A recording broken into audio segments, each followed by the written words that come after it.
Hello aspirants, welcome to unlock GS academy. चलिए start करते हैं जनवरी मंथ का 13 सेशन, जिसमें हम न्यूज़पेपर की एग्जाम ओरिएंटेड इंपॉर्टेंट न्यूज़ को मल्टीपल चॉइस क्वेश्चन के थ्रू कवर करते हैं। तो चलिए देख लेते हैं आज हम कौन से टॉपिक डिस्कस करने वाले हैं। प्रीवियस 85 क्वेश्चन हम प्रीवियस 12 सेशन में कवर करा चुके हैं, जिसका लिंक आपको डिस्क्रिप्शन में मिल जाएगा। आज हम चर्चा करेंगे सुपर कंडक्टिविटी के बारे में, देन हम एक species sport ballot eagle owl के बारे में चर्चा करेंगे। साथ ही साथ चर्चा करेंगे इंटरनेट शटडाउन्स के बारे में, एक साइंस के कॉन्सेप्ट पेन ट्रांसक्रिप्टोम के बारे में जानेंगे, फॉरेस्ट कंजर्वेशन एक्ट 1980 के बारे में डिस्कस करेंगे। साथ ही साथ एक स्कीम अटल भूजल योजना के बारे में चर्चा करेंगे। भोपाल डिक्लेरेशन किससे संबंधित है जानेंगे इसके बारे में। साथ ही साथ एक स्पीसीज इंडियन स्टार टॉर्टोइस के बारे में जानेंगे। गंजम केबड़ा किससे संबंधित है जानेंगे इसके बारे में। साथ ही साथ एक डिसीज ट्यूबरक्लोसिस के बारे में जानेंगे। एक इकोनॉमी के concept application supported by the block amount system क्या है चर्चा करेंगे इसके बारे में। तो चलिए स्टार्ट करते हैं आज का इंपॉर्टेंट सेशन। ये क्वेश्चन आपका सुपर कंडक्टिविटी से संबंधित है, जिसके रिगार्डिंग आपको 3 स्टेटमेंट दिए गए हैं। फर्स्ट स्टेटमेंट में आपसे कहा गया है कि जो सुपर कंडक्टर्स होते हैं ऐसे मटेरियल्स होते हैं जो कि कंडक्ट कराते हैं इलेक्ट्रिसिटी को विथ नो रेजिस्टेंस। इसके अलावा सेकंड स्टेटमेंट में आपसे कहा गया है कि जो एमआरआई मशीन्स होती हैं, पार्टिकल एक्सीलरेटर्स होते हैं, ये बेस्ड होते हैं on the application of super conductivity पे। थर्ड स्टेटमेंट में आपसे कहा गया है कि इसके जो एडवांटेजेस हैं, लोअर पावर डिसिपेशन यानी कि कम बिजली अपव्यय, लो स्पीड ऑपरेशंस, साथ ही साथ हायर सेंसिटिविटी, इसके एडवांटेजेस हैं सुपर कंडक्टिविटी के। तो इसके रिगार्डिंग आपको करेक्ट आंसर फाइंड आउट करना है। तो चलिए देख लेते हैं इसका आंसर। इसमें जो फर्स्ट स्टेटमेंट में जो बात की गई है कि जो सुपर कंडक्टर्स होते हैं ऐसे मटेरियल्स होते हैं जो कि कंडक्ट कराते हैं इलेक्ट्रिसिटी और इसमें रेजिस्टेंस 0 होता है। तो ये इसके अंतर्गत करेक्ट स्टेटमेंट है। इसके अलावा सेकंड स्टेटमेंट में जो बात की गई है कि जो एमआरआई मशीन्स हैं, पार्टिकल एक्सीलरेटर्स हैं, ये बेस्ड होते हैं एप्लीकेशन ऑफ सुपर कंडक्टिविटी पे। तो ये भी इसके अंतर्गत करेक्ट स्टेटमेंट है। इसके अलावा थर्ड स्टेटमेंट में जो बात की गई है कि इसके एडवांटेजेस के बारे में, तो लोअर पावर डिसिपेशन यानी कि कम बिजली अपव्यय इसके कारण होता है, क्योंकि इसमें जो रेजिस्टेंस होता है वह काफ़ी कम हो जाता है, 0 तक हो जाता है, जिसके कारण से बिजली का जो अपव्यय है वह इसके अंतर्गत रुक जाता है। इसके अलावा इसमें जो लोअर स्पीड ऑपरेशंस लिखा हुआ है वह लोअर स्पीड ऑपरेशंस नहीं, बल्कि इसके जो स्पीड ऑपरेशंस होते हैं वह हाई हो जाते हैं। इसके अलावा इसमें जो हायर सेंसिटिविटी होती है, और ये इसके एडवांटेजेस हैं सुपर कंडक्टिविटी के। तो इसमें जो लोअर स्पीड ऑपरेशंस लिखे होने के कारण ये स्टेटमेंट रॉन्ग हो जाता है, इसलिए इसका जो आंसर हो जाएगा बी 1 और 2 ओनली। चलिए जान लेते हैं अभी चर्चा में क्यों रहा। जो सुपर कंडक्टिविटी है इसको फर्स्ट डिस्कवर किया गया था मरकरी में, और इसके बाद फिर भी जो साइंटिस्ट को 111 साल लग गए कि एक्सप्लेन करने में कि जो मरकरी का जो मटेरियल है वह सुपर कंडक्टिंग बिहेवियर किस तरीके से दर्शाता है। अगर हम बात करें 111 साल पहले की, तो 1911 में जो डच के फिजिसिस्ट थे हाइकी और जो कैमरलिंग ओन्स थे, उन्होंने डिस्कवर किया था सुपर कंडक्टिविटी इन मरकरी में। साथ ही साथ इन्होंने फाउंड किया था at a very low temperature, और जिस टेम्परेचर पर जो सुपर कंडक्टिविटी फाइंड की जाती है उसको थ्रेशोल्ड टेम्परेचर कहा जाता है। इसके अलावा जो सॉलिड मरकरी है इसके अंतर्गत जो ऑफर किया था इसने, no resistance to the flow of electrical current इसके अंतर्गत इसने दर्शाया था। अगर हम बात करें जो बीसीएस थ्योरी इसके लिए दी गई थी बर्डिन, कूपर एंड श्रीफर्स के द्वारा, जिसके कारण से इसको बीसीएस थ्योरी कहा जाता है, जो कि एक्सप्लेन करते हैं सुपर कंडक्टिविटी इन मरकरी में। और ये जो थ्योरी दी गई थी वह 1957 में दी गई थी, और इनकी इस थ्योरी के कारण ही इनको 1972 में फिजिक्स के नोबेल प्राइज से सम्मानित किया गया। इसके अलावा इसमें जो बीसीएस जो थ्योरी का जो नाम पड़ा है वह इन साइंटिस्ट के नाम पर ही पड़ा है, बी से बर्डिन, कूपर एंड श्रीफर्स के नाम पर इस थ्योरी को कहा जाता है। इसके अलावा अगर हम बात करें मरकरी की, तो जो मरकरी है एक नेचुरली अकरिंग एलिमेंट्स है, और ये फाउंड होता है एयर, वाटर एंड सॉइल में।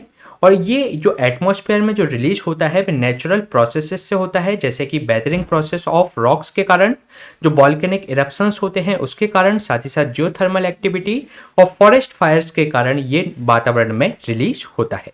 इसके अलावा ये केवल एकमात्र ऐसी मेटल है जो कि लिक्विड स्टेट में रह सकती है रूम टेम्परेचर पर। अगर हम इसके एटॉमिक नंबर की बात करें तो ये 80 है, साथ ही साथ इसके अगर हम एटॉमिक वेट की बात करें तो ये 200 के आसपास है। साथ ही साथ अगर हम देखें सुपर कंडक्टिविटी के बारे में, तो जो सुपर कंडक्टर्स होते हैं ये ऐसे मटेरियल्स होते हैं जो कि कंडक्ट कराते हैं इलेक्ट्रिसिटी विथ नो रेजिस्टेंस, यानी कि इसमें रेजिस्टेंस जीरो हो जाता है।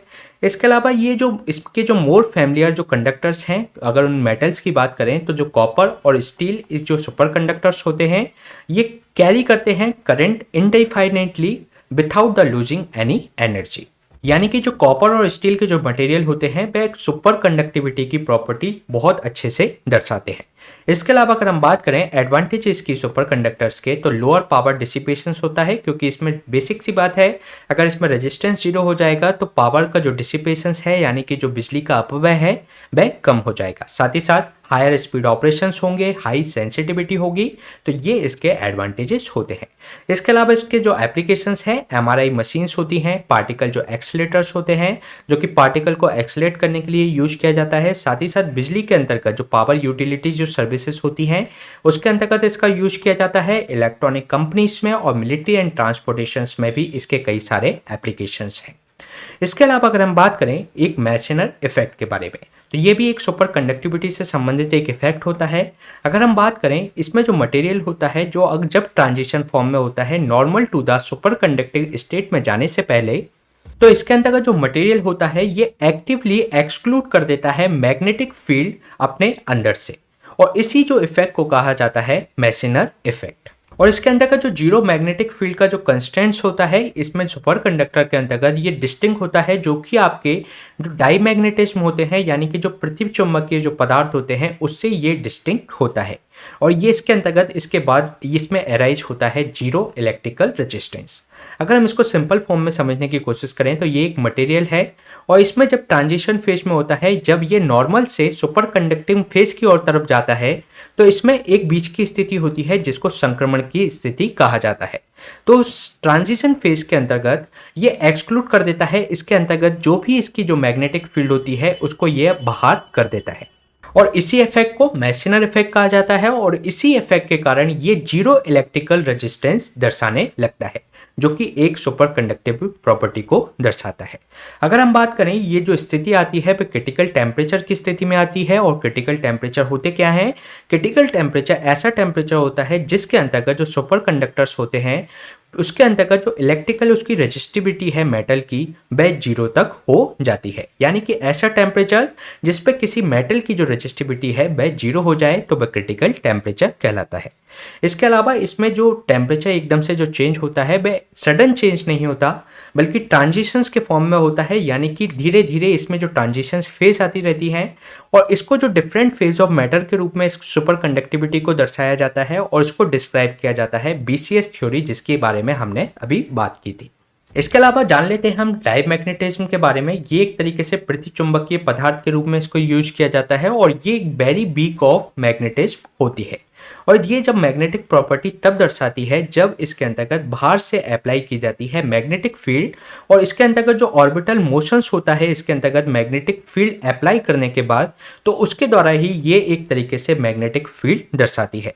और ये जो इसकी जो प्रॉपर्टी जो मैग्नेटिक फील्ड की प्रॉपर्टी दर्शाती है वह नॉन परमानेंट होती है, और जब इसके से बाहर से जो मैग्नेटिक फील्ड हटा ली जाती है तो उसके बाद ये मैग्नेटिक फील्ड दर्शाना बंद कर देती है। और इसके अंतर्गत जो मैग्नीट्यूड होता है इंड्यूस जो मैग्नेटिक मूवमेंट का वह काफी स्मॉल होता है, और ये जो बाहर से जो मैग्नेटिक फील्ड दी जाती है उसके अपोजिट डायरेक्शन में ये मैग्नेटिक फील्ड दर्शाती है। तो ये क्वेश्चन हमने डिस्कस किया सुपर कंडक्टिविटी के बारे में। चलिए चलते हैं नेक्स्ट क्वेश्चन पे। नेक्स्ट क्वेश्चन है आपका एक स्पीसीज से संबंधित, जिसमें आपसे स्पॉट बेलेड ईगल आउल के बारे में बात की गई है, जिसके रिगार्डिंग आपको 3 स्टेटमेंट दिए गए हैं। फर्स्ट स्टेटमेंट में आपसे कहा गया है कि ये फॉरेस्ट इनहेबिटिंग स्पीसीज है, यानी कि वनों में रहने वाली प्रजाति है जो कि फाउंड होती है इंडियन सब continents and south east Asia में। सेकेंड स्टेटमेंट में आपसे कहा गया है कि ये जो बर्ड है एक तरीके की स्ट्रेंज चीख निकालती है जो कि ह्यूमन की चीख के समान होती है, इसी कारण से इसको ghost of the forest in India कहा जाता है। साथ ही साथ श्रीलंका में इसको डेविल बर्ड के नाम से जाना जाता है। थर्ड स्टेटमेंट में आपसे कहा गया है कि इसका जो आयुषियन स्टेटस है वल्नरेबल है रेड लिस्ट के अंतर्गत। तो इसके रिगार्डिंग आपको करेक्ट आंसर फाइंड आउट करना है, तो चलिए देख लेते हैं इसका आंसर। इसमें जो फर्स्ट स्टेटमेंट में जो बात की गई है कि ये एक फॉरेस्ट इनहेबिटिंग स्पीसीज होती है जो कि फाइंड होती है आपकी इंडियन सब continents and south east Asia में, तो ये इसके अंतर्गत करेक्ट स्टेटमेंट है। इसके अलावा सेकंड स्टेटमेंट में जो बात की गई है कि ये एक ह्यूमन के समान एक स्ट्रेंज चीख निकालती है, जिसके कारण से भारत में इसको गोस्ट ऑफ द फॉरेस्ट कहा जाता है, साथ ही साथ श्रीलंका में डेविल बर्ड के नाम से जाना जाता है। तो ये भी इसके अंतर्गत करेक्ट स्टेटमेंट है। इसके अलावा थर्ड स्टेटमेंट में जो बात की गई है कि इसका जो आयुष्यन स्टेटस है रेड लिस्ट के अंतर्गत वह वल्नरेबल है, तो ये इसके अंतर्गत रॉन्ग स्टेटमेंट है, क्योंकि इसका जो आयुष्यन स्टेटस है वह है लीस्ट कंसर्न। इसलिए इसका जो आंसर हो जाएगा वह बी 1 एंड 2 ओनली। चलिए जान लेते हैं अभी चर्चा में क्यों रहा। इसका जो कॉन्टेक्स्ट की अगर हम बात करें तो जो स्पॉट बेलेड ईगल आउल है जिसको बुबो निप्लेंसिस कहा जाता है, ये स्पॉट हुआ है first time in the Seshachalam जो फॉरेस्ट है आंध्र प्रदेश के अंतर्गत, उसमें ये देखा गया। इसके अलावा आंध्र प्रदेश की बात करें तो ये यहाँ पर थर्ड टाइम ये स्पॉट किया गया। इसके अलावा अगर हम बात करें इस ईगल आउल के बारे में तो ये जो बोल्ड प्रेडेटरी बर्ड है जो कि 20 से 25 इंचेस का लेंथ इसकी होती है, और अगर हम इसके वेट की बात करें तो 1.5 किलो से 2 किलो की इसकी वेट होता है। और ये जो प्रेडेटरी बर्ड है ये अपने आप को फीड करती है स्मॉल जो रोडेंट्स होते हैं और जो लेजार्ड्स होते हैं उनको ये फीड करके ये अपना भरण पोषण करती है। इसके अलावा जो बर्ड होती है एक तरीके की स्ट्रेंज चीख निकालती है जो कि ह्यूमन की चीख के समान होती है, इसी कारण से इसको इंडिया में गोस्ट ऑफ द फॉरेस्ट कहा जाता है। साथ ही साथ श्रीलंका में इसी कारण से इसको डेविल बर्ड कहा जाता है। और ये फॉरेस्ट इनहेबिटिंग स्पीसीज होती है जो कि फाउंड होती है इंडियन सबकॉन्टिनेंट्स के अंतर्गत, साथ ही साथ साउथ ईस्ट एशिया में भी ये आपको देखने को मिलेगी। और अगर हम इसके आयुष्यन स्टेटस की बात करें तो इसको लीस्ट कंसर्न के रूप में इसको रेड लिस्ट में स्थापित किया गया है। अगर हम इसका फोटो देखें तो ये आपको एक तरीके से ईगल और आउल का एक मिश्रित रूप ये आपको देखने को मिलेगा। और इसके बारे में ये बात ध्यान रखिएगा, ये एक लीस्ट कंसर्न है आयुष्यन की रेड लिस्ट के अंतर्गत। तो ये हमने बात की ईगल आउल के बारे में। चलिए चलते हैं नेक्स्ट क्वेश्चन पे। नेक्स्ट क्वेश्चन है आपका इंटरनेट शटडाउन्स के बारे में, जिसके रिगार्डिंग आपको 3 स्टेटमेंट दिए गए हैं। फर्स्ट स्टेटमेंट में आपसे कहा गया है कि जो इंडियन टेलीग्राफ एक्ट है उसके अंतर्गत जो temporary suspension of telecom service public emergency और पब्लिक सेफ्टी रूल्स 2017 बनाए गए हैं, ये एक कंटेन करते हैं प्रोसीजर जिसके कारण से ये रेस्ट्रिक्ट कर सकते हैं इंटरनेट एक्सेस को। सेकेंड स्टेटमेंट में आपसे कहा गया है कि ये जो रूल्स हैं एम्पावर करते हैं सेंट्रल गवर्नमेंट को केवल कि ये सस्पेंड कर सकते हैं इंटरनेट सर्विसेज को during the public emergency for the protecting the public interest को संरक्षित करने के लिए। थर्ड स्टेटमेंट में आपसे कहा गया है कि सेक्शन 69A ऑफ द जो आईटी एक्ट 2008 है उसके अंतर्गत ये पावर देती है कि वे पर्टिकुलर वेबसाइट्स को ब्लॉक कर सकें। तो इसके रिगार्डिंग आपको करेक्ट आंसर फाइंड आउट करना है, तो चलिए देख लेते हैं इसका आंसर। इसमें जो फर्स्ट स्टेटमेंट में जो बात की गई है कि जो इंडियन टेलीग्राफ एक्ट है 1885 उसके अंतर्गत जो temporary suspension telecom service public emergency और पब्लिक सेफ्टी रूल्स 2017 बनाए गए हैं, इसके द्वारा इसमें प्रोसीजर दिया गया है कि ये रेस्ट्रिक्ट कर सके इंटरनेट एक्सेस को, तो ये इसके अंतर्गत करेक्ट स्टेटमेंट है। इसके अलावा सेकंड स्टेटमेंट में जो बात की गई है कि ये जो रूल्स हैं एम्पावर्स करते हैं सेंट्रल गवर्नमेंट को केवल, तो ये सेंट्रल गवर्नमेंट के साथ साथ स्टेट गवर्नमेंट को भी एम्पावर करते हैं कि इंटरनेट सर्विस को अगर कोई भी आकस्मिक इमरजेंसी है तो उस दौरान पब्लिक इंटरेस्ट को संरक्षित करने के लिए इसको रेस्ट्रिक्ट किया जा सकता है। तो ये इसके अंतर्गत इसमें सेंट्रल गवर्नमेंट के साथ साथ स्टेट गवर्नमेंट भी कर सकती है, इसलिए ये स्टेटमेंट रॉन्ग हो जाएगा। थर्ड स्टेटमेंट में जो बात की गई है कि जो सेक्शन 69A है आईटी अमेंडमेंट एक्ट 2008 का, ये पावर देता है कि वह किसी भी वेबसाइट को जो पर्टिकुलर वेबसाइट को ब्लॉक कर सके, तो ये इसके अंतर्गत करेक्ट स्टेटमेंट है। इसलिए इसका जो आंसर हो जाएगा C 1 एंड 3 ओनली। चलिए जान लेते हैं अभी चर्चा में क्यों रहा। गवर्नमेंट जो इंटरनेट शटडाउन्स हुए हैं उसकी अगर हम वर्ल्ड लेवल पे अगर ग्लोबली बात करें तो इसकी जो ऑलमोस्ट कॉस्ट आई है बट 24 बिलियन ग्लोबली इसने 2022 में नुकसान पहुंचाया है। अगर हम बात करें ये जो फाइंडिंग्स आई है ये रिपोर्ट से संबंधित है, ये रिपोर्ट रिलीज की गई है एक UK based privacy and security research firm है टॉप 10 BPN के द्वारा। अगर हम बात करें इंडिया की तो इंडिया ने इम्पोज किए हैं लगभग 34 मेजर शटडाउन्स इन 2022 में, और ये सिग्निफिकेंटली मोर देन है किसी भी अनदर कंट्री से इन द वर्ल्ड। और इसकी जो कॉस्ट अगर हम निकालें तो ये $184.3 मिलियन का नुकसान हुआ है भारत को इस इंटरनेट शटडाउन से।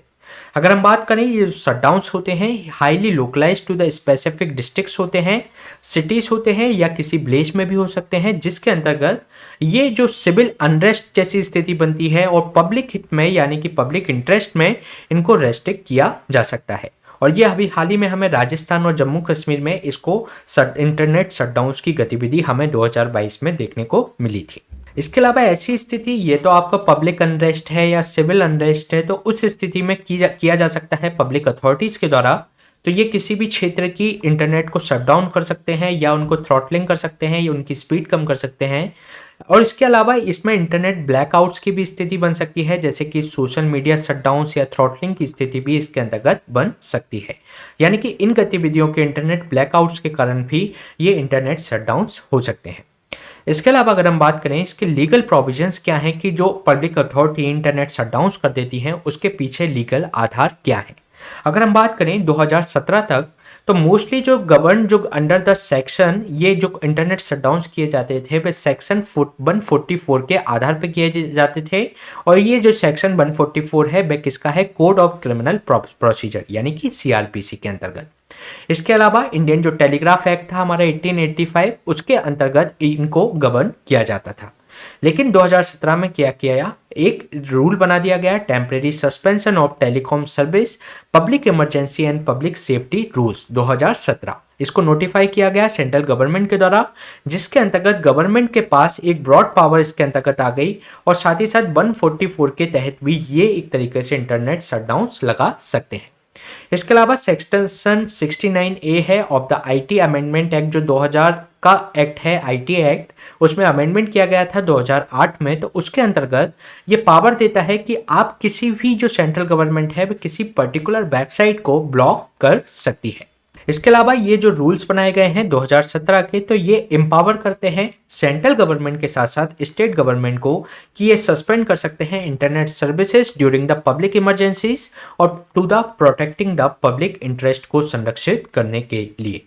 इसके अलावा जो सुप्रीम कोर्ट की अगर हम इसमें क्या डिसीजन रहे हैं उसके बारे में अगर हम बात करें तो 2020 में सुप्रीम कोर्ट ने डिक्लेयर किया था कि राइट टू एक्सेस द जो इंटरनेट है ये एक फंडामेंटल राइट है।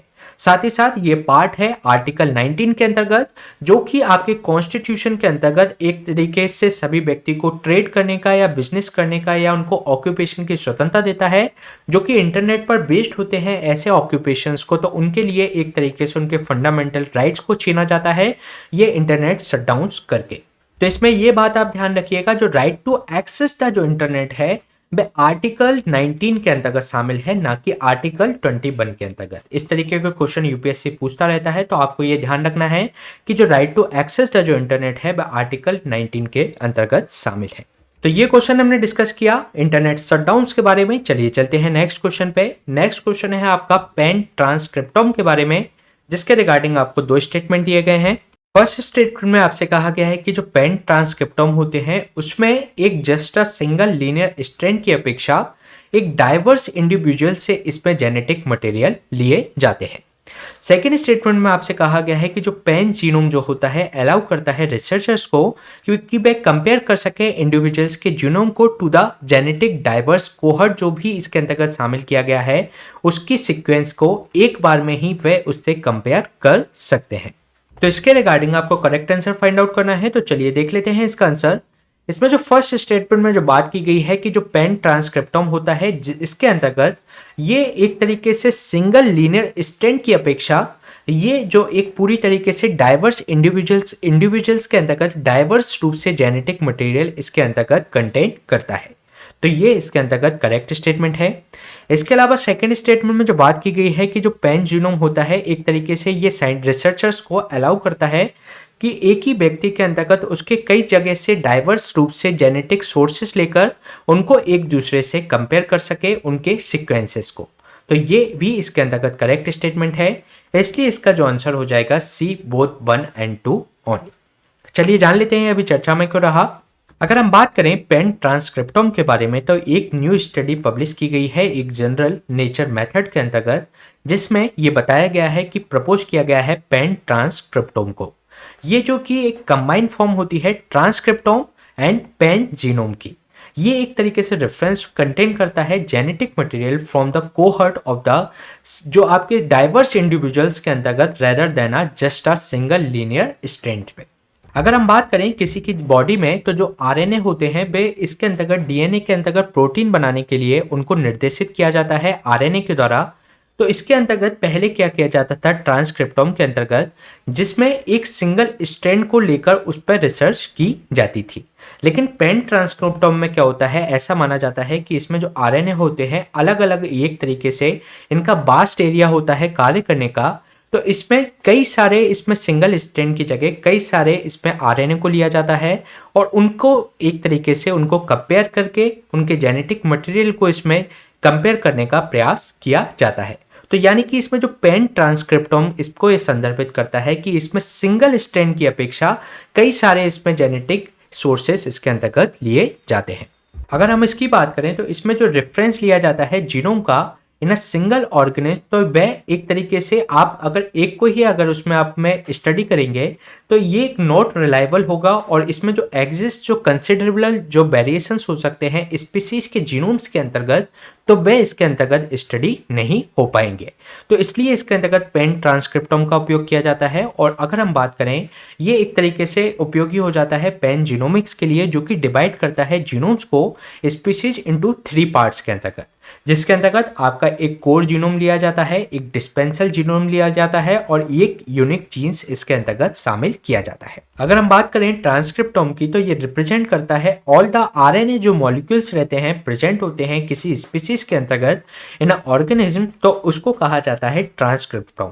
अगर हम बात करें बिल्डिंग अ पेन ट्रांसक्रिप्टोम की, तो इसमें जो नेसेसिटी होती है कि स्टडी किया जाए, एनालाइज किया जाए कॉम्प्लेक्स जीनोम्स को at the variation between the species, यानी कि स्पीसीज के अंतर्गत ही क्या उसके अंतर्गत जीनोम्स के अंतर्गत वेरिएशंस है, उसको हम किसके अंतर्गत देख सकते हैं, वह पेन ट्रांसक्रिप्टोम के अंतर्गत हम देख सकते हैं। इसके अलावा ये एक तरीके से कैसे वर्क करता है, जो आरएनए होता है इसको जो मोस्ट कॉमनली रिकॉग्नाइज किया जाता है फंक्शन, जो कि ट्रांसलेट करता है डीएनए इनटू द प्रोटीन्स। इसके अलावा जो साइंटिस्ट हैं ना अंडरस्टैंड कर चुके हैं ऐसा कि जो इसकी जो वास्ट मेजॉरिटी होती है आरएनए की इन द सिंगल स्पीसीज, और जो कि इनका जो इसमें माना जाता है कि ये प्रोटीन को बनाते हैं, तो इसमें कई सारे ऐसे आरएनए होते हैं जो कि प्रोटीन को बनाने का कार्य नहीं करते, बट ये इंस्टेड इसके अलावा भी इसके और कई रोल होते हैं जिससे कि ये इन्फ्लुएंस करते हैं सेल स्ट्रक्चर्स और साथ ही साथ रेगुलेट करते हैं जीन्स को।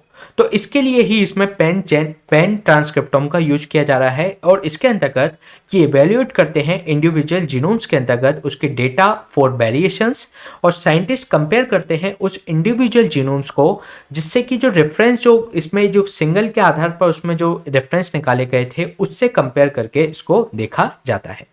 इसके अलावा इसमें यूज किया जाता है पेन जीनोम, ये अलाउ करता है रिसर्चर्स को कि वे कंपेयर कर सके इंडिविजुअल्स के जीनोम को और जेनेटिकली डाइवर्स उसके अंतर्गत जीनोम्स लेकर एक दूसरे को इसके अंतर्गत कंपेयर किया जा सकता है। साथ ही साथ ये एक तरीके से उनका जो सोर्स है, जो उनकी बायोग्राफिकल जो आपकी एंसेस्ट्री है, उसको भी इसके अंतर्गत उसकी डाइवर्सिटी को भी इसके अंतर्गत देखा जा सकता है। ये एक तरीके से साइंटिस्ट को मोर पॉइंट ऑफ कंपैरिजन करने के लिए एक तरीके से उनको एक ग्राउंड देते हैं, जिससे कि वे बेटर अंडरस्टैंडिंग इसके अंतर्गत स्थापित कर सकें जीनोम वेरिएशन से संबंधित। तो ये हमने बात की पेन ट्रांसक्रिप्टोम के बारे में। चलिए चलते हैं नेक्स्ट क्वेश्चन पे। नेक्स्ट क्वेश्चन है आपका ये features of the forest conservation act 1980 के बारे में। इसके अंतर्गत आपको 3 स्टेटमेंट दिए गए हैं। फर्स्ट स्टेटमेंट में आपसे कहा गया है कि जो फॉरेस्ट कंजर्वेशन एक्ट है ये एक कंप्लीट अथॉरिटी देता है सेंट्रल गवर्नमेंट को, जिसके अंतर्गत जो कि ऑब्जेक्टिव हैं इसके एक्ट के, तो उसको पूरा करने के लिए। सेकेंड स्टेटमेंट में आपसे कहा गया है कि जो सेंट्रल गवर्नमेंट है उसके पास ये पावर है कि कॉन्स्टिट्यूट कर सके एक एडवाइजरी कमेटी, जो कि एडवाइस से मैटर रिलेटेड टू द जो central government on the preservation, forest से संबंधित जो प्रिजर्वेशन है उससे संबंधित एडवाइस देने के लिए। थर्ड स्टेटमेंट में आपसे कहा गया है कि जो टीएन गोधा बर्मन जो केस हुआ था 1996 का, तो उसके अंतर्गत सुप्रीम कोर्ट ने एक्सपेंड कर दिया था कवरेज ऑफ फॉरेस्ट जो कन्वेंशन एक्ट है उसके अंतर्गत ऑल एरिया जो कि सेटिस्फाई करते हैं डेफिनेशन ऑफ अ फॉरेस्ट को। तो इसके रिगार्डिंग आपको करेक्ट आंसर फाइंड आउट करना है। तो चलिए देख लेते हैं इसका आंसर। इसमें जो फर्स्ट स्टेटमेंट में बात की गई है कि फॉरेस्ट कंजर्वेशन जो एक्ट है, जो कि इसके जो एक्ट के ऑब्जेक्टिव हैं उनको पूरा करने के लिए सेंट्रल गवर्नमेंट को एक कंप्लीट अथॉरिटी देता है। तो ये इसके अंतर्गत करेक्ट स्टेटमेंट है। इसके अलावा सेकंड स्टेटमेंट में जो बात की गई है कि जो प्रिजर्वेशन ऑफ फॉरेस्ट से संबंधित एडवाइस देने के लिए सेंट्रल गवर्नमेंट के पास पावर है कि वे कॉन्स्टिट्यूट कर सके एक एडवाइजरी कमेटी को। तो ये भी इसके अंतर्गत करेक्ट स्टेटमेंट है। इसके अलावा थर्ड स्टेटमेंट में जो बात की गई है कि जो कि टीएन गोधर बर्मन जो केस है 1996 का, तो जो सुप्रीम कोर्ट ने इसकी जो एक्सपेंड कर दिए हैं कवरेज ऑफ फॉरेस्ट कंजर्वेशन जो एक्ट है 1980 को, कि ऑल एरियाज पर जो कि सेटिस्फाई करते हैं डेफिनेशन ऑफ फॉरेस्ट को। इससे पहले ये जो एक्ट था फॉरेस्ट कंजर्वेशन एक्ट 1980, तो वह आपके नेशनल पार्क जो आपके जो संरक्षित क्षेत्र हैं वहीं तक ये लागू होता था। लेकिन जो टीएन गोधा वर्मन का जो केस हुआ 1996 में, तो उसके अंतर्गत जो भी एक फॉरेस्ट की डेफिनेशन में शामिल हो सकते हैं तो उसको संरक्षित करने की इस एक्ट में बात को उसको क्राइटेरिया को बढ़ा दिया गया। तो ये इसके अंतर्गत करेक्ट स्टेटमेंट है। इसलिए इसका जो आंसर हो जाएगा ए 1, 2 एंड 3। चलिए जान लेते हैं ये अभी चर्चा में क्यों रहा। गवर्नमेंट ने मॉडिफाई कर दिया है वाइल्ड लाइफ फंड रूल्स को for the key infrastructure projects के लिए।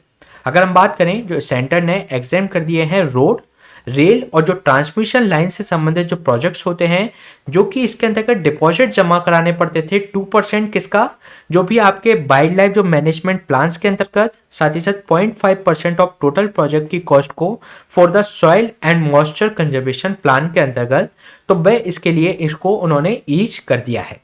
अगर हम बात करें जो वाइल्ड लाइफ मैनेजमेंट प्लान है और जो सॉइल मॉइस्चर कंजर्वेशन प्लान है, ये prepare in accordance with the condition, यहाँ पर जो ministry of environment and forest climate change के द्वारा ये एक तरीके से तैयार किए जाते हैं। अगर हम बात करें अर्लियर की इस रूल से आने से पहले, तो उसकी अगर हम बात करें तो ministry of environment forest and climate change है, तो ये एक तरीके से मैंडेटरी था कि ऑल प्रोजेक्ट जिसके अंतर्गत होंगे उनकी जितनी कॉस्ट है उसके आधार पर 2% वो किस में जमा कराएंगे, वाइल्ड लाइफ मैनेजमेंट प्लान के अंतर्गत, और 0.5% जमा कराएंगे soil and moisture conservation plan के अंतर्गत। लेकिन अब क्या कर दिया गया है कि ये जो आपके WMP और SMCP हैं ये प्रोपोर्शनेट कर दिए गए हैं, यानी कि जहां पर फॉरेस्ट और उससे संबंधित जो लैंड है जितना वह नुकसान करेंगे उसका जो प्रोजेक्ट कॉस्ट का पूरा नहीं किया जाएगा, बल्कि जितना इनके द्वारा इसमें जो इन्वॉल्व किया जाएगा यहाँ के जो फॉरेस्ट लैंड को, तो उसके प्रोपोर्शन में ही इनको ये जमा कराना होगा। इसके अलावा अगर हम बात करें जो फॉरेस्ट कंजर्वेशन एक्ट है 1980, ये रेगुलेट करता है डिफॉरेस्टेशन इन द कंट्री। साथ ही साथ ये एक तरीके से इनेक्ट किया गया था स्टेट गवर्नमेंट जब फेलियर हो गया था उनका कि वह आपके जो कई सारी जो एनवायरमेंटल कंसिडरेशन किए बिना ही कई सारी फॉरेस्ट लैंड को ट्रांसफर कर देते थे इंफ्रास्ट्रक्चर प्रोजेक्ट के लिए, तो उसकी फेलियर के बाद forest conservation act 1980 central government के द्वारा लाया गया। अगर हम बात करें ये इसके ऑब्जेक्टिव की बात करें फॉरेस्ट कंजर्वेशन एक्ट 1980 के, तो इसका जो एम है कि जो प्रिजर्व कर सके हमारा जो फॉरेस्ट इकोसिस्टम है इंडिया का, वह इसके अंतर्गत इनको संरक्षित किया जा सके। साथ ही साथ इसके अगर हम ऑब्जेक्टिव की बात करें तो ये प्रोटेक्ट करता है फॉरेस्ट को, उसकी जो फ्लोरा है, उसका जो फौना है, साथ ही साथ उसका जो डाइवर्स इकोलॉजिकल जो कंपोनेंट्स हैं उनको प्रिजर्व करता है। साथ ही साथ उनकी जो इंटीग्रिटी है टेरिटरी की फॉरेस्ट की, तो उसको संरक्षित करने का इसके अंतर्गत प्रयास किया जाता है। इसके अलावा जो फॉरेस्ट डाइवर्सिटी के अंतर्गत जो भी लॉसेस हो रहे हैं उसको कम करने का प्रयास किया जाता है, और जो फॉरेस्ट लैंड है इसको कन्वर्ट किया जाता है जैसे कि नॉन आपके फॉरेस्ट पर्पसेस के लिए, जैसे कि एग्रीकल्चर या ग्रेजिंग एक्टिविटीज़ के लिए या एनी अदर कॉमर्शियल पर्पस के लिए, तो इसको रोकने का इस कंजर्वेशन एक्ट के अंतर्गत प्रावधान किया गया है। इसके अलावा अगर हम इस एक्ट की विशेषताओं यानी कि इसके फीचर्स की बात करें तो फॉरेस्ट कंजर्वेशन एक्ट 1980 है, इसके कुछ सारे फीचर्स हैं, जैसे कि ये एक्ट है रेस्ट्रिक्ट करता है स्टेट गवर्नमेंट को एंड अदर अथॉरिटी को कि ये डिसीजन लें इसके अंतर्गत फर्स्ट, और उनको एक तरीके से परमिशन लेनी होती है सेंट्रल गवर्नमेंट से। तो इसके अंतर्गत अगर इनको किसी भी फॉरेस्ट से संबंधित डिसीजन लेना है स्टेट गवर्नमेंट को या अदर अथॉरिटी को, तो सबसे पहले उनको प्रायर परमिशन लेनी होती है सेंट्रल गवर्नमेंट से। इसके अलावा जो फॉरेस्ट कंजर्वेशन एक्ट है ये कंप्लीट अथॉरिटी दे देती है सेंट्रल गवर्नमेंट को, जिससे कि इस एक्ट के ऑब्जेक्टिव को वे लागू कर सके। साथ ही साथ ये जो एक्ट है एक तरीके से पेनल्टीज भी लगाती है, अगर ये फॉरेस्ट कंजर्वेशन एक्ट से संबंधित जो रूल्स बने हैं अगर उसको कोई वायलेट करता है तो उस पर उनकी पेनल्टी भी इम्पोज की जाती है। साथ ही साथ जो फॉरेस्ट कंजर्वेशन एक्ट है ये एक तरीके से एडवाइजरी कमेटी भी तैयार कर सकता है, जो सेंट्रल गवर्नमेंट के द्वारा इसको नियुक्त किया जा सकता है फॉर रिगार्डिंग द जो फॉरेस्ट कंजर्वेशन से संबंधित एडवाइस देने के लिए। इसके अलावा एक केस होता है इससे संबंधित टीएन गोदा बर्मन केस 1996 का, जिसके अंतर्गत सुप्रीम कोर्ट ने जो एक्सपेंड कर दिया इस एक्ट के कन्वर्स को टू द ऑल, जो कि भी किसी के अंतर्गत फॉरेस्ट की परिभाषा में अगर सम्मिलित हो सकते हैं तो उनको भी इसके अंतर्गत संरक्षित किया जाएगा। इस जो डिसीजन से पहले केवल फॉरेस्ट एंड नेशनल पार्क्स के अंतर्गत ही इस एक्ट को लागू किया जाता था, लेकिन अब हो क्या गया है कि अगर कोई फॉरेस्ट की डेफिनेशन को फुलफिल करता है तो उसको भी इस एक्ट के द्वारा संरक्षित करने का प्रयास किया जाएगा। और ये किस केस के द्वारा किया गया? टीएन गोदा बर्मन केस 1996 के माध्यम से ये किया गया। तो ये क्वेश्चन हमने डिस्कस किया फॉरेस्ट कंजर्वेशन एक्ट 1980 से संबंधित। चलिए चलते हैं नेक्स्ट क्वेश्चन पे। नेक्स्ट क्वेश्चन है आपका अटल भूजल योजना से संबंधित, जिसके रिगार्डिंग आपको 3 स्टेटमेंट दिए गए हैं। फर्स्ट स्टेटमेंट में आपसे कहा गया है कि जो अटल भूजल योजना है एक सेंट्रल स्पॉन्सर्ड स्कीम है जो कि फैसिलिटेट करती है सस्टेनेबल ग्राउंड वाटर मैनेजमेंट के लिए। सेकेंड स्टेटमेंट में आपसे कहा गया है कि ये जो स्कीम है ये आपके नियरली 8350 वाटर स्टेट जो ग्राम पंचायत हैं ऑल स्टेट्स के अंतर्गत ये लागू है। थर्ड स्टेटमेंट में जो बात की गई है इसमें जो फंड किया जा रहा है गवर्नमेंट ऑफ इंडिया और वर्ल्ड बैंक के द्वारा, और इनका जो प्रपोर्शन है वह 50-50 बेसिस है। तो इसके रिगार्डिंग आपको करेक्ट आंसर फाइंड आउट करना है, तो चलिए देख लेते हैं इसका आंसर। इसमें जो फर्स्ट स्टेटमेंट में जो बात की गई है कि जो अटल भूजल योजना है जिसको अटल जल के नाम से भी जाना जाता है, ये एक सेंट्रल स्पॉन्सर्ड स्कीम है जो कि फैसिलिटेट करती है कि जो ग्राउंड वाटर मैनेजमेंट है उसका सस्टेनेबल यूज किया जा सके। तो ये इसके अंतर्गत रॉन्ग स्टेटमेंट है क्योंकि ये एक सेंट्रल स्पॉन्सर्ड स्कीम नहीं बल्कि सेंट्रल सेक्टर स्कीम है। इसके अलावा इसमें जो फैसिलिटेट करती है सस्टेनेबल ग्राउंड वाटर मैनेजमेंट को, तो ये इसके अंतर्गत इसमें ये सेकंड वाला सही है, लेकिन जो फर्स्ट है इसमें जो सेंट्रल सेक्टर स्कीम है जिसमें से सारी जो फंडिंग है वह सेंट्रल गवर्नमेंट के द्वारा दी जाएगी, तो ये इसके अंतर्गत रॉन्ग स्टेटमेंट है। इसके अलावा ये जो स्कीम है ये आपकी लगभग 8350 जो वाटर स्टेट जो ग्राम पंचायत हैं उसमें ये लागू किया जा रहा है सभी स्टेट्स में।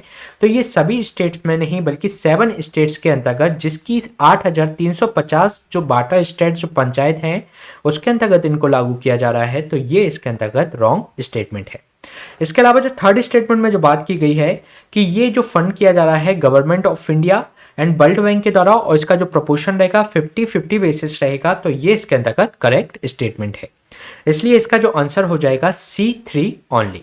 चलिए जान लेते हैं इसके बारे में।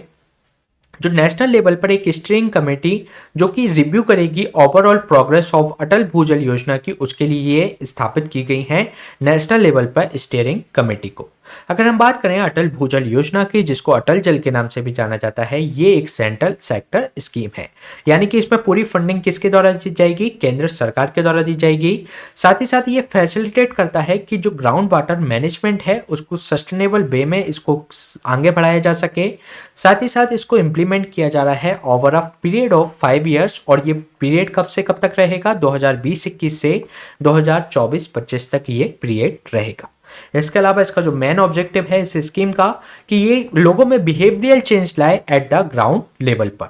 इसके अलावा ये जो स्कीम है ये लगभग 8350 जो वाटर स्टेट जो वाटर की क्राइसिस से गुजर रही ग्राम पंचायत हैं और जो कि 7 स्टेट में सबसे ज्यादा हैं जैसे कि हरियाणा, गुजरात, कर्नाटक, मध्य प्रदेश, महाराष्ट्र और राजस्थान एंड उत्तर प्रदेश में, तो उनके अंतर्गत इनको लागू किया गया है, ना कि all state of the India.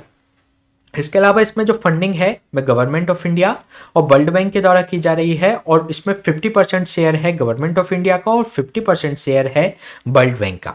इसके अलावा इस स्कीम के 2 कंपोनेंट हैं। फर्स्ट जो इसका कंपोनेंट है वह है institutional strengthening and capacity building, यानी कि इसमें जो संस्थान है उसकी स्ट्रेंथन करना, उसकी ढांचे को संरक्षित करना, साथ ही साथ उसकी कैपेसिटी बिल्डिंग करना, जिसके अंतर्गत ये फैसिलिटेट करेगा कि उनको स्ट्रॉन्ग डाटा बेस प्रोवाइड कराया जाए, उस पर साइंटिफिक अप्रोच अपनाई जाए।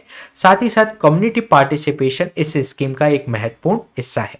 साथ ही साथ सेकंड जो इसमें जो कंपोनेंट है वह है इंसेंटिव कंपोनेंट्स, यानी कि इंसेंटिवाइज किया जाएगा। जैसे कि 7 स्टेट्स के अंतर्गत इस योजनाओं को चलाया जा रहा है, तो इस योजना के अंतर्गत जो भी स्टेट इसके अंतर्गत अच्छा परफॉर्म किया करेगा तो उनको इंसेंटिवाइज किया जाएगा।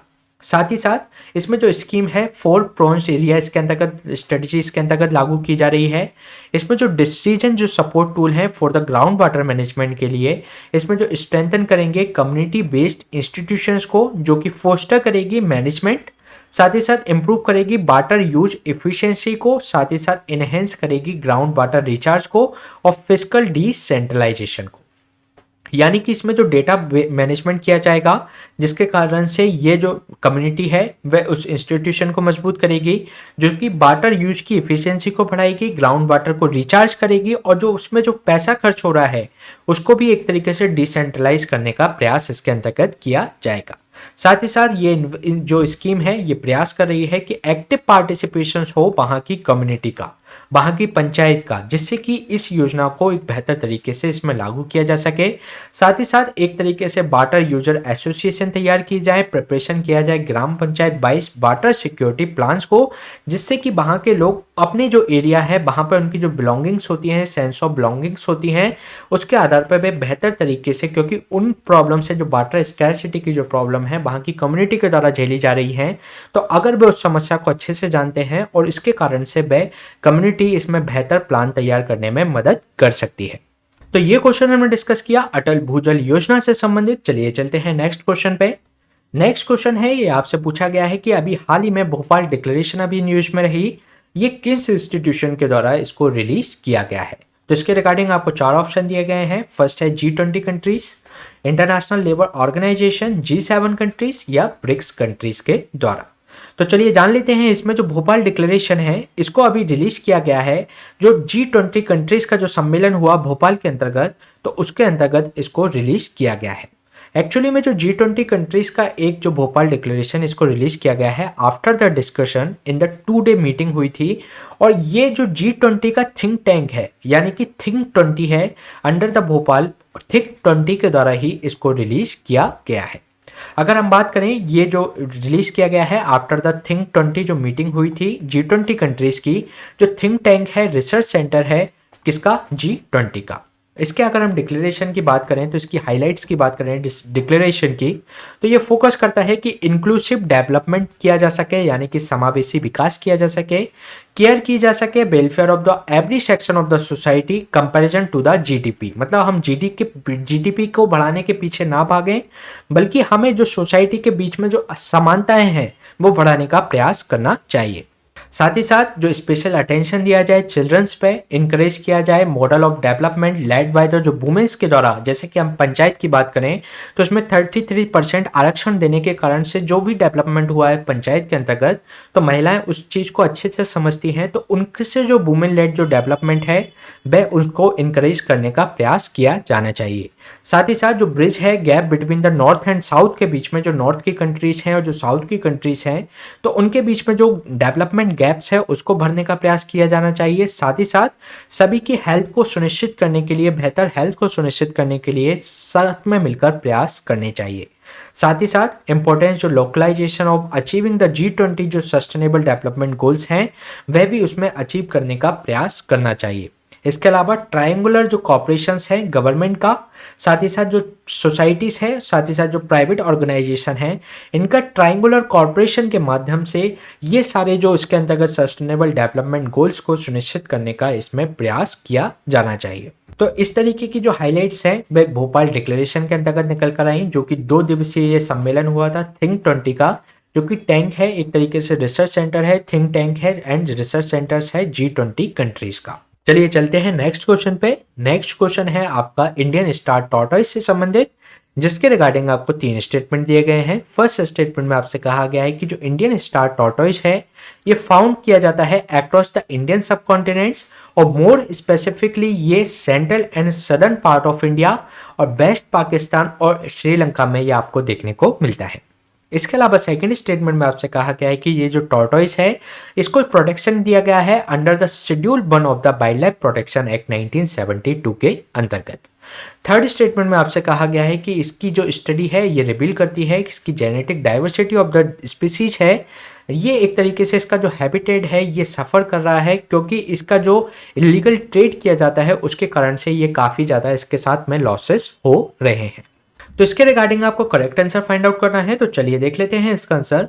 इसमें जो फर्स्ट स्टेटमेंट में जो बात की गई है कि जो इंडियन स्टार टॉर्टोइज है ये फाउंड होता है अक्रॉस द इंडिया सब कॉन्टिनेंट्स में, और मोर स्पेसिफिकली ये central and southern part of India और वेस्ट पाकिस्तान और श्रीलंका के अंतर्गत ये आपको देखने को मिलेगा। तो ये इसके अंतर्गत करेक्ट स्टेटमेंट है। इसके अलावा सेकंड स्टेटमेंट में जो बात की गई है कि under the schedule 1 of the wild life protection act 1972 के अंतर्गत इसको संरक्षण दिया गया है। तो ये शेड्यूल 1 के अंतर्गत नहीं बल्कि शेड्यूल 4 के अंतर्गत इसको संरक्षण दिया गया है, इसलिए ये रॉन्ग स्टेटमेंट हो जाएगा। इसके अलावा थर्ड स्टेटमेंट में जो बात की गई है कि अभी हाल ही में जो स्टडी ने रिवील किया है कि इसकी जो जेनेटिक डाइवर्सिटी और इसके जो हैबिटेट पर खतरा है, क्योंकि इसमें जो लगातार लॉसेस होते जा रहे हैं, और ये किसके कारण से हो रहा है, लगातार इसका जो इलीगल ट्रेड हो रहा है उसके कारण से। तो ये इसके अंतर्गत करेक्ट स्टेटमेंट है, इसलिए इसका जो आंसर हो जाएगा 1 और 3 ओनली। चलिए जान लेते हैं अभी चर्चा में क्यों रहा। अभी रिसेंट स्टडी आई है, उसने ये रिवील किया है, यानी कि उसने बताया है कि जो genetic diversity of the all species है, साथ ही साथ इनका जो हैबिटेट है ये सफ़र कर रहा है कई सारे लॉसेस से, क्योंकि लगातार इसका जो रैम्पेंट इलीगल ट्रेड इसका जारी है इसके कारण से। इसके अलावा अगर हम इसके हैबिटेट की बात करें तो जो इंडियन स्टार टॉर्टोइस हैं फाउंड करते हैं आपके अक्रॉस द इंडियन सब कॉन्टिनेंट्स में, और मोर स्पेसिफिकली ये central and the southern part of India में पाए जाते हैं, और वेस्ट पाकिस्तान और श्रीलंका के अंतर्गत ये आपको देखने को मिलेंगे। इसके अलावा जो इंडियन स्टार टॉर्टोइस हैं ये मोस्ट कॉमनली फाउंड होते हैं जो सेमी एरिड जो स्क्रब जो फॉरेस्ट एरिया होते हैं, यानी कि जो छोटी झाड़ियों वाले जो क्षेत्र होते हैं, अलोंग विद द यहाँ पर जो थ्रोनी और ग्रासलैंड जो हैबिटेट्स होते हैं उसके अंतर्गत ये पाए जाते हैं। साथ ही साथ ये वहाँ पाए जाते हैं जहाँ पर कई सारे जो वेजिटेशंस हो, साथ ही साथ जिससे ये अपने आप को फीड कर सके और अपने को आसानी से यहाँ पर हाइड कर सके, यानी कि अपने आप को छुपा सके। साथ ही साथ अगर हम इसके प्रोटेक्शन स्टेटस की बात करें तो वाइल्ड लाइफ प्रोटेक्शन एक्ट 1972 के अंतर्गत इसको शेड्यूल 4 के अंतर्गत शामिल किया गया है। तो इसके बारे में आप ये ध्यान रखिएगा, इसको शेड्यूल 1 के अंतर्गत नहीं बल्कि शेड्यूल 4 के अंतर्गत संरक्षित किया गया है। साथ ही साथ ये एक जो लिस्ट है ये फॉर द स्पीसीज है जो कि इंडेंजर्ड नहीं होते, और ये इंक्लूड करते हैं प्रोटेक्टेड स्पीसीज, बट इसमें जो शेड्यूल 1 के अंतर्गत और शेड्यूल 2 के अंतर्गत जिस तरीके का संरक्षण उनको प्राप्त होता है उससे कम संरक्षण इनको प्राप्त होता है। इसके अलावा जो convention of international trade in species है, यानी कि साइट्स की अपेंडिक्स 1 के अंतर्गत ये आता है, और इसकी जो IUCN स्टेटस है वह वल्नरेबल है। तो ये वल्नरेबल है, साइट्स के अपेंडिक्स 1 में आता है, और वाइल्ड लाइफ प्रोटेक्शन एक्ट 1972 के शेड्यूल 4 में इसको शामिल किया गया है। इसके अलावा अगर हम बात करें इसके लिए खतरा क्या है, ये जो स्पीसीज है ये 2 थ्रेट्स हैं। एक तो इसका हैबिटेट लॉस हो रहा है टू द एग्रीकल्चर, और इसके जो इलीगल हार्वेस्टिंग की जाती है इनके जो पेट ट्रेड्स के रूप में इनको एक जगह से दूसरी तरफ इसका व्यापार किया जाता है। इसके अलावा अगर हम according to the wildlife crime control bureau की बात करें तो 90% ऑफ द ट्रेड है स्टार टॉर्टोइस का, ये एक तरीके से इंटरनेशनल पेट मार्केट्स के अंतर्गत ये किया जाता है, और यदि इस तरीके का एक्सप्लॉयटेशन इनका लगातार चलता रहा तो ये डिक्लाइन हो जाएंगे ग्रेटर देन 30%, जो कि प्रेडिक्टेड किया जा रहा है 2025 तक।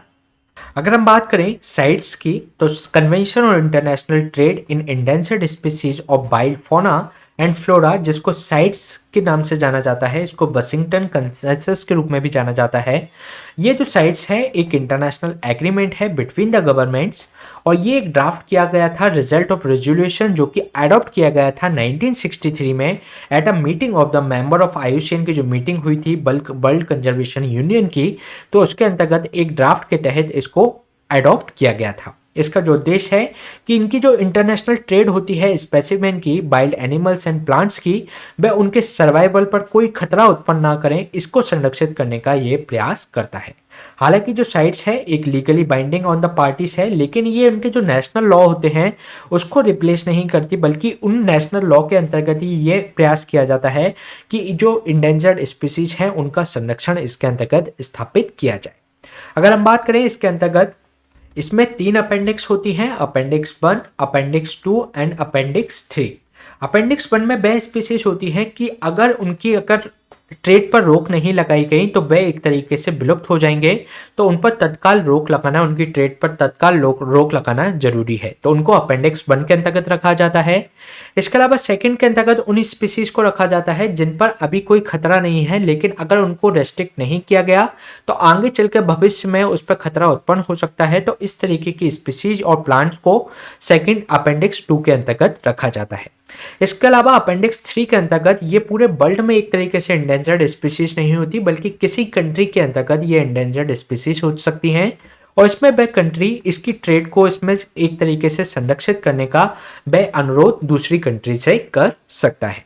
तो इस तरीके से अपेंडिक्स 3 इसके अंतर्गत होती है, अपेंडिक्स 1, अपेंडिक्स 2 एंड अपेंडिक्स 3। इसके अलावा अगर हम बात करें wild life crime control bureau के बारे में, तो ये एक स्टैट्यूटरी मल्टी डिसिप्लिनरी बॉडी है जो कि स्टैब्लिश की गई थी by the government of India under the ministry of environment, forest and climate change के लिए। और ये एक तरीके से कॉम्बेट करती है जो ऑर्गेनाइज्ड वाइल्ड लाइफ क्राइम होते हैं वाइल्ड लाइफ के प्रति, तो उनको कंट्री में रोकने का इसके द्वारा प्रयास किया जाता है। और ये जो ब्यूरो है इसका जो हेडक्वार्टर है वह न्यू दिल्ली के अंतर्गत है, और अंडर द सेक्शन 38 जेड जो कि वाइल्ड लाइफ प्रोटेक्शन एक्ट की धारा है उसके अंतर्गत इसको कुछ अधिकार दिए गए हैं। ये इसके अंतर्गत कलेक्ट करेगा जो इंटेलिजेंस रिलेटेड जो ऑर्गेनाइज्ड वाइल्ड लाइफ क्राइम्स की एक्टिविटीज की जा रही हैं, तो उससे संबंधित डेटा को कलेक्ट करेगा, साथ ही साथ इसमें जो इमीडिएट एक्शंस लेगा उन डेटा के आधार पर। साथ ही साथ एस्टैब्लिश करेगा एक centralised wild life crime data bank को, जिसके आधार पर उन स्पीसीज के बारे की ट्रेड के बारे में पता लगाया जा सके। तो ये क्वेश्चन हमने डिस्कस किया इंडियन स्टार टॉर्टोइस के बारे में। चलिए चलते हैं नेक्स्ट क्वेश्चन पे। नेक्स्ट क्वेश्चन है आपका गंजम केवड़ा से संबंधित, जिसके रिगार्डिंग आपको 3 स्टेटमेंट दिए गए हैं। फर्स्ट स्टेटमेंट में आपसे कहा गया है कि जो गंजम केवड़ा है यानी कि इसको पेंडेनस फेसिकुलरिस भी कहा जाता है, ये एक ऑयल है, is a steam distilled from the flower of the aromatic जो स्क्रू पाइन प्लांट्स होते हैं उसके द्वारा इसको प्राप्त किया जाता है। इसके अलावा सेकंड स्टेटमेंट में बात की गई है कि ये रजिस्टर्ड होता है अंडर द ज्योग्राफिकल जो इंडिकेशंस है गुड्स यानी कि रजिस्ट्रेशन एंड प्रोटेक्शन एक्ट 1999 उसके अंतर्गत इसको रजिस्टर्ड किया गया है। इसके अलावा थर्ड स्टेटमेंट में बात की गई है कि ये यूज किया जाता है aromatic in the food industries के अंतर्गत, साथ ही साथ जो तंबाकू होता है उसको फ्लेवर्ड करने के लिए, और फार्मास्यूटिकल्स कंपनीज के अंतर्गत भी इसको यूज किया जाता है। तो इसके रिगार्डिंग आपको करेक्ट आंसर फाइंड आउट करना है, तो चलिए देख लेते हैं इसका आंसर। इसमें जो फर्स्ट स्टेटमेंट में बात की गई है कि जो गंजम केवड़ा है ये एक तरीके का तेल होता है, और ये एक सुगंधित जो स्क्रैपिंग जो पौधे होते हैं उसके जो एक तरीके से स्क्रू पाइन जो प्लांट्स होते हैं, एरोमेटिक स्क्रू पाइन जो प्लांट्स होते हैं उससे ये एक तरीके से तेल तैयार किया जाता है। तो ये इसके अंतर्गत करेक्ट स्टेटमेंट है। इसके अलावा सेकंड स्टेटमेंट में जो बात की गई है कि इसको रजिस्टर्ड किया गया है geographical indication of goods registration and protection act 1999 के अंतर्गत by the government of India के द्वारा, तो ये भी इसके अंतर्गत करेक्ट है। साथ ही साथ ये एक तरीके से एरोमेटिक है इन द फूड इंडस्ट्रीज में, और साथ ही साथ फ्लेवर्ड तंबाकू के रूप में, और जो आपका फार्मास्यूटिकल इंडस्ट्रीज होती हैं उसके अंतर्गत भी इसको यूज किया जाता है। तो ये भी इसके अंतर्गत करेक्ट स्टेटमेंट है, इसलिए इसका जो आंसर हो जाएगा ए 1, 2 एंड 3। चलिए जान लेते हैं अभी चर्चा में क्यों रहा। जो गंजम केवड़ा है ये एक तरीके से फैमिली इन द कोस्टल जो पॉकेट्स हैं उड़ीसा की गंजम डिस्ट्रिक्ट के अंतर्गत, वह एक तरीके से जो इनकी जो प्रिपेयरिंग जो एरोमेटिक जो केवड़ा ऑयल है जो इनके द्वारा प्रिपेयर किया जा रहा है वह उससे बाहर निकल रही है। इसके अलावा जो गंजम केवड़ा की अगर हम बात करें तो इसको पेंडानोस फेसिकुलरिस भी कहा जाता है। ये एक तरीके का ऑयल होता है, और इसको एक तरीके से स्टीम डिस्टिल्ड करके जो कि फ्लावर होता है स्क्रू प्राइन प्लांट्स, तो उसके द्वारा इस तेल को तैयार किया जाता है। ये रजिस्टर्ड है ज्योग्राफिकल जो indications of goods registration and protection act 1999 के अंतर्गत। इसके अलावा ये यूज किया जाता है aromatic in the food industries में, फ्लेवर्ड टोबैको के रूप में, साथ ही साथ फार्मास्यूटिकल्स कंपनीज के अंतर्गत भी इसको यूज किया जाता है। ये जो ऑयल है प्रोड्यूस किया जाता है इन द गंजम, छतरपुर, चिट्टी, साथ ही साथ आपका रेंगी लोंडा ब्लॉक्स के अंतर्गत इसको इसमें तेल को तैयार किया जाता है। और ये जो ऑयल मेकर्स हैं इनमें 30,000 जो फ्लावर्स होते हैं 1 लीटर केवड़ा ऑयल को निकालने के लिए। तो ये क्वेश्चन हमने डिस्कस किया गंजम केवड़ा के बारे में। चलिए चलते हैं नेक्स्ट क्वेश्चन पे। नेक्स्ट क्वेश्चन है आपका एक डिसीज से संबंधित जिसमें ट्यूबरक्लोसिस के बारे में बात की गई है, जिसके रिगार्डिंग आपको 3 स्टेटमेंट दिए गए हैं। फर्स्ट स्टेटमेंट में आपसे कहा गया है कि जो ट्यूबरक्लोसिस है ये इसका जो कारण होता है एक बैक्टीरिया माइक्रोबैक्टीरियम ट्यूबरक्लोसिस के कारण ये होता है और ये एक तरीके से बिलोंग करता है माइक्रोबैक्टीरियस फैमिली से। इसके अलावा सेकेंड स्टेटमेंट में आपसे कहा गया है कि जो बीसीजी है currently only licence TB vaccine है फॉर द ट्यूबरक्लोसिस के लिए। थर्ड स्टेटमेंट में आपसे कहा गया है कि जो बीसीजी है फर्स्ट इंट्रोड्यूस की गई थी इन अ लिमिटेड स्केल पर इन इंडिया 1948 में और ये पार्ट बन गई नेशनल टीबी कंट्रोल प्रोग्राम की 1962 में। तो इसके रिगार्डिंग आपको करेक्ट आंसर फाइंड आउट करना है, तो चलिए देख लेते हैं इसका आंसर। इसमें जो फर्स्ट स्टेटमेंट में जो बात की गई है कि जो टीबी है इसका जो कारण होता है एक बैक्टीरिया जिसका नाम है माइक्रोबैक्टीरियम ट्यूबरक्लोसिस जो कि बिलोंग करता है माइक्रोबैक्टीरियेसी फैमिली से, तो ये इसके अंतर्गत करेक्ट स्टेटमेंट है। इसके अलावा सेकेंड स्टेटमेंट में जो बात की गई है कि जो बीसीजी एक अभी currently only licence TB vaccine है in India in all over the world, तो ये इसके अंतर्गत करेक्ट स्टेटमेंट है। इसके अलावा थर्ड स्टेटमेंट में अगर हम बात करें तो इन इंडिया बीसीजी को फर्स्ट इंट्रोड्यूस किया गया था लिमिटेड स्केल्स पर इन 1948 में और लेकिन ये जो नेशनल टीबी कंट्रोल जो प्रोग्राम चलाया जा रहा है उसका पार्ट बन गया 1962 से, तो ये भी इसके अंतर्गत करेक्ट स्टेटमेंट है। इसलिए इसका जो आंसर हो जाएगा ए 1, 2 एंड 3। चलिए जान लेते हैं अभी चर्चा में क्यों रहा। WHO ने अनाउंस किया है इसमें जो प्लांट जो कि स्टैब्लिश करेगा new TB vaccine accelerator councils को। इसके अंतर्गत ये फैसिलिटेट करेगा जो टीबी वैक्सीन एक्सलेटर जो काउंसिल बनाया जाएगा इसका जो प्लान किया जा रहा है कि इसको तैयार किया जाए और ये एक तरीके से फैसिलिटेट करेगा लाइसेंसिंग और use of the effective novel जो टीबी वैक्सीन हैं उसको कैटलाइज कर सके high level alignment between the जो वेरियस स्टेक होल्डर्स हैं जो कि वैक्सीन से संबंधित हैं, तो उन वेरियस स्टेक होल्डर्स को एक साथ लाकर ये प्रयास कर सके और जो टीबी वैक्सीन के डेवलपमेंट में जो बाधाएं हैं उसको दूर किया जा सके। तो यानी कि टीबी वैक्सीन को बनाने के लिए एक्सलेटर काउंसिल इसके अंतर्गत WHO के द्वारा प्लान किया जा रहा है कि इसको एस्टैब्लिश किया जाए। इसके अलावा अगर हम बात करें टीबी के तो ये एक तरीके से बैक्टीरियम कॉल्ड माइकोबैक्टीरियम ट्यूबरक्लोसिस के द्वारा होता है जो कि माइक्रोबैक्टीरियेसी फैमिली का ये होता है और 200 मेंबर्स में से ये एक माइकोबैक्टीरियम ट्यूबरक्लोसिस है। साथ ही साथ जो इसके अलावा कुछ जो माइक्रोबैक्टीरिया जो एक कारण बनते हैं डिसीज जैसे कि टीबी, लेप्रोसी और ह्यूमन अदर जो इन्फेक्ट जो वाइड रेंज ऑफ एनिमल्स को भी ये इन्फेक्ट करते हैं। अगर हम बात करें ह्यूमन के अंतर्गत जो टीबी है मोस्ट कॉमनली अफेक्ट करती है इनके लंग्स को, लेकिन अदर लंग्स को भी अदर जो ऑर्गन्स हैं उनको भी ये प्रभावित कर सकती है जिसको एक्स्ट्रा पल्मोनरी टीबी कहा जाता है। इसके अलावा टीबी एक वेरी एंशियंट डिसीज है जो कि आपको डॉक्यूमेंट की जाती है। एग्जिस्ट जो इजिप्ट था अर्ली 3000 BC में भी ये देखने को मिलती थी। इसके अलावा ये जो ट्रीटेबल है और क्योरेबल डिसीज है जो डोट प्रोग्राम जो सरकार के द्वारा चलाया जाता है इंडियन गवर्नमेंट के द्वारा, तो उससे इसको क्योर किया जा सकता है। इसके अलावा अगर हम इसके ट्रांसमिशन की बात करें तो ये कंटेजियस है, यानी कि ये जो टीबी है जो स्प्रेड होती है person to person through the air और इसमें जो प्यूपिल है विद द लंग जो टीबी कफ और जो स्नीज या उसमें जो उसका स्पिट होता है उसके द्वारा ये एक स्तर से दूसरे व्यक्ति में ये पहुंच सकती है। अगर हम इसके सिम्टम्स की बात करें तो इसका जो कॉमन सिम्टम्स है कि ये एक्टिव जो लंग टीबी ये एक तरीके से कफ बनाती है और ये एक तरीके से ब्लड भी आने लगता है इसके कफ के साथ और साथ ही साथ चेस्ट पेन भी उसमें होने लगता है, वीकनेस आने लगती है, उसका वजन गिरने लगता है, फीवर एंड नाइट में उसको पसीना आना शुरू हो जाता है। इसके अलावा अगर हम बात करें ग्लोबल इम्पैक्ट की टीबी के तो लगभग 2019 में अगर हम बात करें तो 87% of new TB cases occurred किए गए 30 हाई टीबी बर्डन जो कंट्रीज हैं उसके अंतर्गत। अगर हम बात करें 8 कंट्रीज अकाउंट करती हैं लगभग 2/3 ऑफ द टीबी केसेस को, जिसमें हमारा इंडिया भी शामिल है, जिसमें इंडोनेशिया, चाइना, फिलीपींस, पाकिस्तान और ये जो आपके ट्रॉपिकल कंट्रीज हैं वहां पर ये आपको सबसे ज़्यादा देखने को मिलेगी।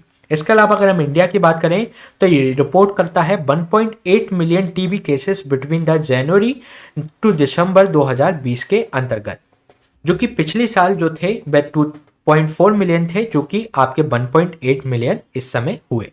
इसके अलावा अगर हम बात करें बीसीजी वैक्सीन की तो इसको डेवलप किया गया था 2 फ्रेंचमैन थे, अल्बर्ट कैलमिटी साथ ही साथ कैमिले ग्यूरिन के द्वारा। इसके अलावा इसमें जो मॉडिफाइंग किए थे इसके जो स्ट्रेन होते हैं माइक्रोबैक्टीरियम जो बॉबिस के, उसको इसमें मॉडिफाई करके ही इसको बनाया गया था और 1921 में इसको फर्स्ट टाइम ह्यूमन पर यूज किया गया। अगर हम बात करें इंडिया की तो बीसीजी को फर्स्ट इंट्रोड्यूस कर दिया गया था लिमिटेड स्केल पर 1948 में, लेकिन इसको नेशनल टीबी कंट्रोल प्रोग्राम का पार्ट बनाया गया 1962 में। साथ ही साथ इन एडिशन अगर हम बात करें तो इसका जो प्राइमरी यूज है वैक्सीन अगेंस्ट द टीबी, ये प्रोटेक्ट करती है अगेंस्ट द रेस्पिरेटरी और जो बैक्टीरियल इन्फेक्शंस होते हैं न्यू बॉर्न और अदर माइक्रोबैक्टीरियल डिसीजेस के लिए, जैसे कि लेप्रोसी एंड ब्रुसली जो अल्सर्स हो जाते हैं उसके लिए भी ये प्रोटेक्शन प्रोवाइड कराती है। इसके अलावा ये फाउंड किया गया है कि ये जो इम्यूनोथेरेपी जो एजेंट्स है कैंसर और यूरिनरी ब्लेडर्स और जो मैलिग्नेंट मेलानोमा जो होता है उसके लिए भी ये प्रोटेक्शन इम्यूनोथेरेपी एजेंट के रूप में वर्क करती है। इसके अलावा एक इसके बारे में एक इंट्रिग्यूइंग जो एक फैक्ट देखने को मिलता है कि जो बीसीजी है ये जो कुछ ज्योग्राफिकल लोकेशंस पर ये बेहतर तरीके से वर्क करती है। जैसे कि अगर हम बात करें इसकी जो हाई एफिकेसी हमें देखने को मिलती है इन द यूके, नॉर्वे और स्वीडन एंड डेनमार्क के अंतर्गत, साथ ही साथ कम या बहुत कम एफिकेसी देखने को मिलती है ऐसी कंट्री जो कि नियर द इक्वेटर्स हैं, जैसे कि इंडिया, केन्या, मालवी के अंतर्गत इसकी जो है वहाँ पर जो टीबी का बर्डन काफ़ी ज़्यादा हाई है, तो वहाँ पे इसकी एफिकेसी हमें कम देखने को मिलती है बीसीजी की।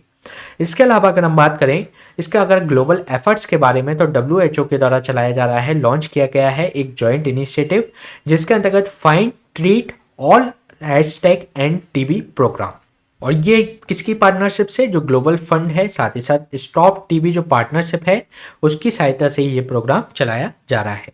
इसके अलावा डब्ल्यूएचओ के द्वारा रिलीज किया जाता है ग्लोबल ट्यूबरक्लोसिस रिपोर्ट को भी हर साल।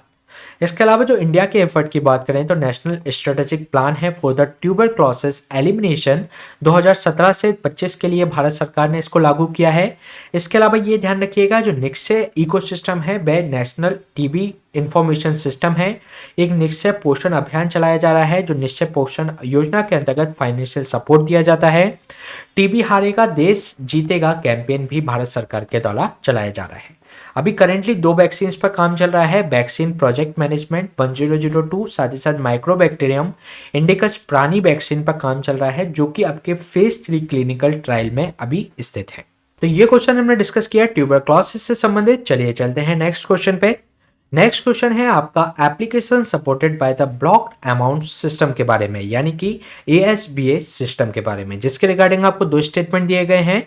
फर्स्ट स्टेटमेंट में आपसे कहा गया है जब कोई इन्वेस्टर अप्लाई करता है for the share in the IPO और या FPO के लिए तो उसको डिपॉजिट करना पड़ती है security amount in the separate fund में, तो उसको ASBA सिस्टम कहा जाता है। सेकेंड स्टेटमेंट में आपसे कहा गया है कि अभी तक ये जो ASBA जो सिस्टम है एप्लीकेबल है इन द सेकेंडरी मार्केट में केवल। तो इसके रिगार्डिंग आपको करेक्ट आंसर फाइंड आउट करना है, तो चलिए देख लेते हैं इसका आंसर।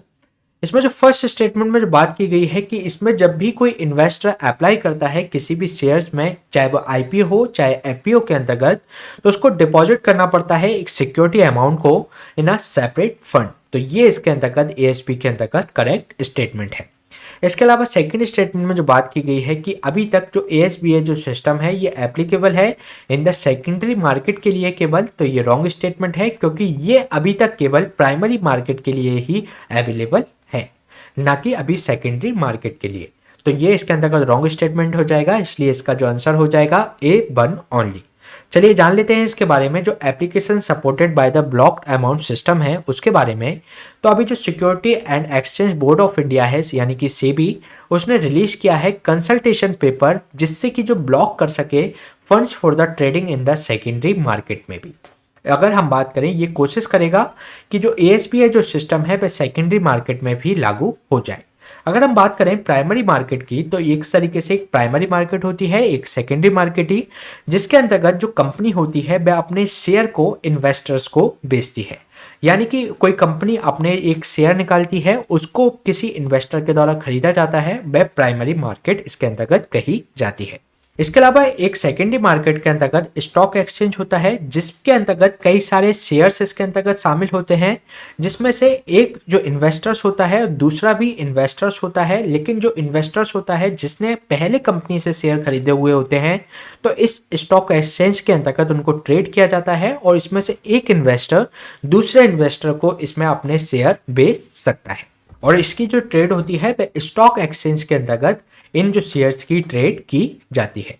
इसके अलावा अगर हम बात करें, इसमें जो एएसपीए जो सिस्टम है प्राइमरी मार्केट के अंतर्गत, जब कोई इन्वेस्टर्स इसमें अप्लाई करता है, कोई भी आपका आईपीओ है यानी कि इनिशियल पब्लिक ऑफर्स जो होते हैं या जो फॉरवर्ड जो पब्लिक ऑफर्स होते हैं, इसके अंतर्गत ये डिपॉजिट करना पड़ता है जो security amount to the separate fund. अगर जो भी इसमें इन्वेस्टर इसके अंतर्गत जो खरीदना चाहता है उसको एक सिक्योरिटी अमाउंट किसी अनदर फंड के अंतर्गत उसको इसमें अमाउंट सेपरेट फंड में इसको डिपॉजिट करना होता है।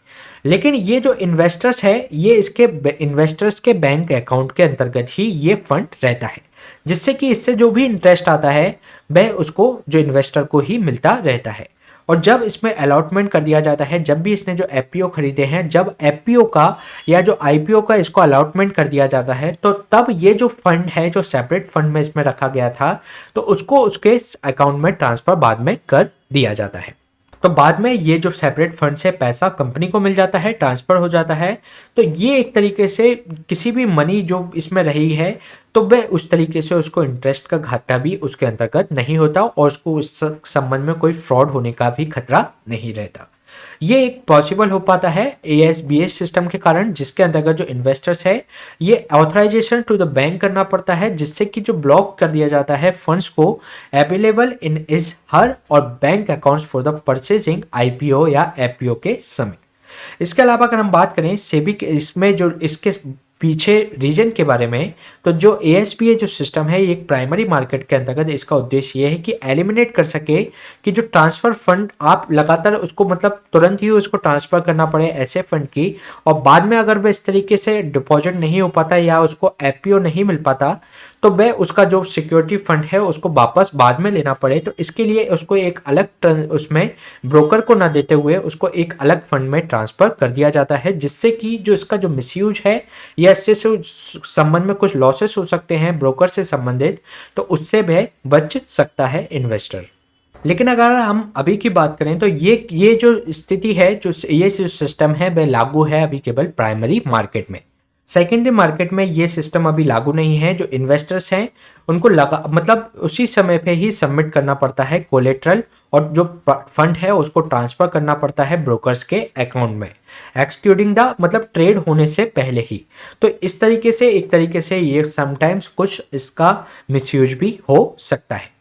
इसके अलावा अगर हम बात करें जो सेबी के बारे में अगर हम बात करें तो ये जो security and exchange board of India है ये स्टैट्यूटरी बॉडी है और फाउंड हुई थी 1988 में। हेडक्वार्टर इसका मुंबई में है। ये एक रेगुलेटरी बॉडी है फॉर द सिक्योरिटी एंड जो कम्युनिटी जो मार्केट है इन इंडिया में। साथ ही साथ उनके ओनर जो है इसका जो सेबी का वह मिनिस्ट्री ऑफ फाइनेंस के अंतर्गत ये आती है। तो ये क्वेश्चन हमने डिस्कस किया application supported by the blocked amount के बारे में। इसी तरीके के सेशन हम आपके बीच में लाते रहेंगे। प्लीज स्टे ट्यून और आप हमसे इस टेलीग्राम चैनल से भी जुड़ सकते हैं।